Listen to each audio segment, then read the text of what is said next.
6 o'clock hour here on the Sunrise Show. Chris is handling double duty today, traffic and weather. But first, Chris, can I point something out? That's Joey Chestnut is the main man when it comes to eating hot dogs. You ruined it. No, people know who that is. We haven't said, and I won't say here how many he ate in 10 minutes to establish a new world record. All I'm going to say is when we talk about this, keep in mind, they're also eating the buns.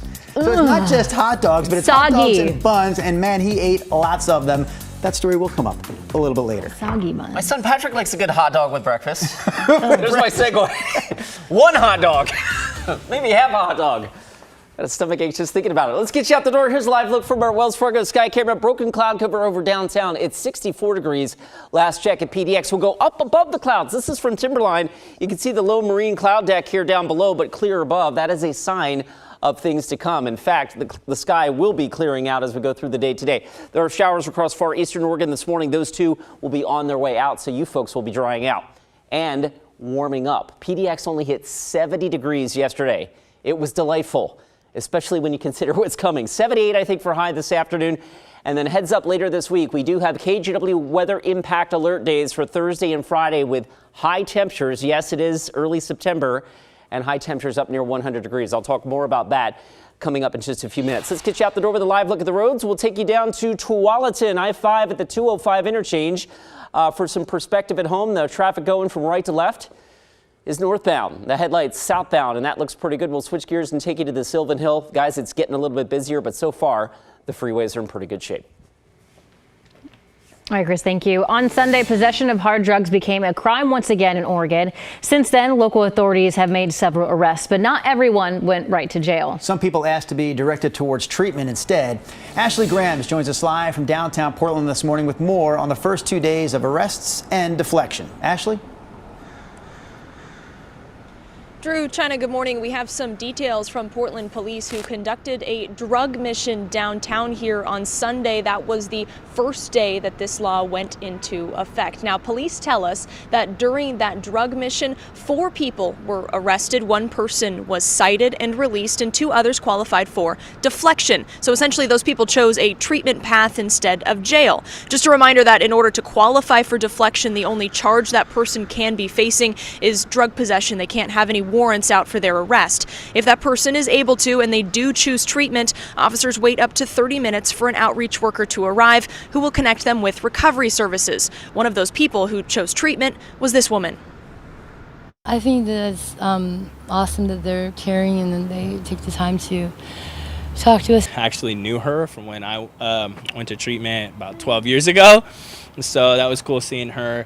And then we're just going to work with her to get her back fully engaged in the recovery process. Now, often the reason that these people are not taken straight to detox or straight to treatment is because there's not a bed that's available. Now, Multnomah County was set to have a deflection center open on the central east side this week, kind of coinciding with the start of this law, but the opening has been pushed back to sometime next month. Drew, China.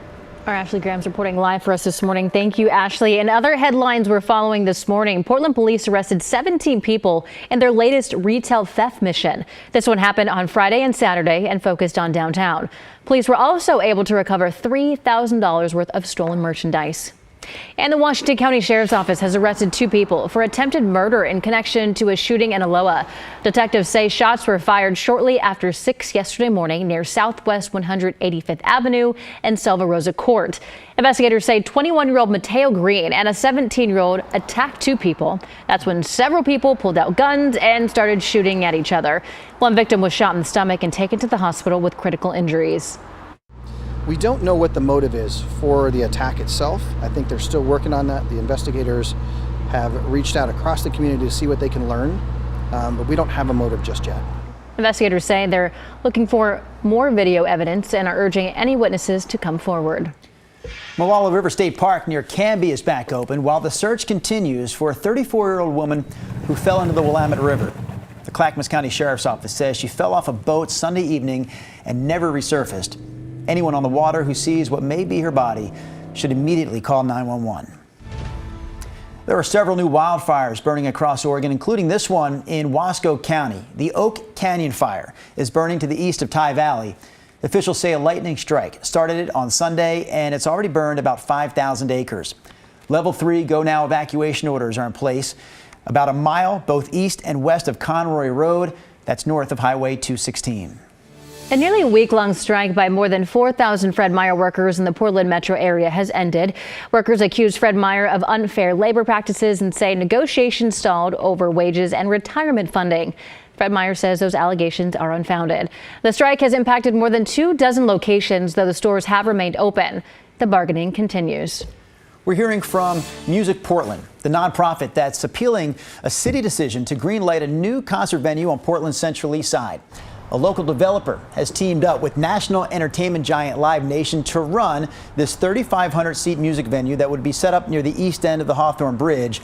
But Music Portland says having Live Nation involved with this venue would have a negative impact on the city's music scene. They start requiring any local venues use Ticketmaster, their subsidiary. They start using their enormous power to buy out contracts for tours and artists. They put exclusivity and proximity clauses on local artists. That means that you're going to sign a contract and you agree not to play any shows for 4 months beforehand or a full calendar year after within 300 miles of that location. So that's a local voice against the idea.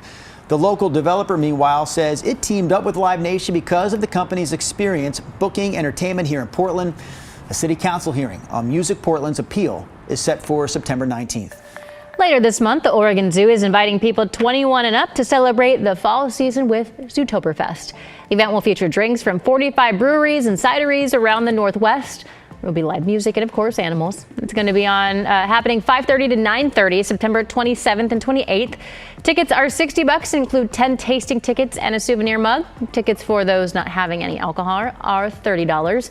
For more information, head over to oregonzoo.org/Zootoberfest. All right, let's check in with Chris for a look at weather. That was cute. Was that the orangutan? That's just looking at the pump. That was super cute. Maybe. All right, from pumpkin colors to a pumpkin colored graphic. We're talking about the heat that is in our forecast, not today, but beginning tomorrow and really building on Thursday and Friday. My forecast high tomorrow is 94. The record's 98. I think that one's safe. There are some models that go that warm. And then Thursday, high confidence now of triple-digit heat. And if we get there, which we think we will, that would equal the latest 100-degree temperature on record at PDX from 1944. By the way, the record is 101, set back in 1944. And we're still up in that vicinity again on Friday, although the models do start to cool us off a little bit. So we'll keep you posted on that, but that is what's coming in our extended forecast. This morning, cloud cover out there right now, 64 degrees at PDX. Above the cloud deck, this is pretty cool. You can see the marine clouds kind of pushing through the Cascades. This is our Timberline camera above the clouds. Those clouds will clear and leave us with a nice looking afternoon, I think. Eastern Oregon still getting peppered with some light rain showers early this morning, even some rumbles of thunder there. That system is quickly tracking off to the east. It'll take the cloud cover with it, and you can see here on Futurecast that despite the morning clouds, we finish our day with sunshine, and it should be a nice looking day today. Tomorrow may start with some brief morning cloud cover, and then the east breeze kicks in, which also may kick up some of that wildfire smoke and push it westward through the Cascades and into the skies in the Willamette Valley on Wednesday and possibly Thursday. That might have a little bit of a play and a say in our temperature forecast Thursday, Friday. But in the meantime, we've got a warmer day on tap for the region today. I've got us in the upper 70s here in Portland, about 78. Tomorrow, brief morning clouds, depending on how fast they burn off.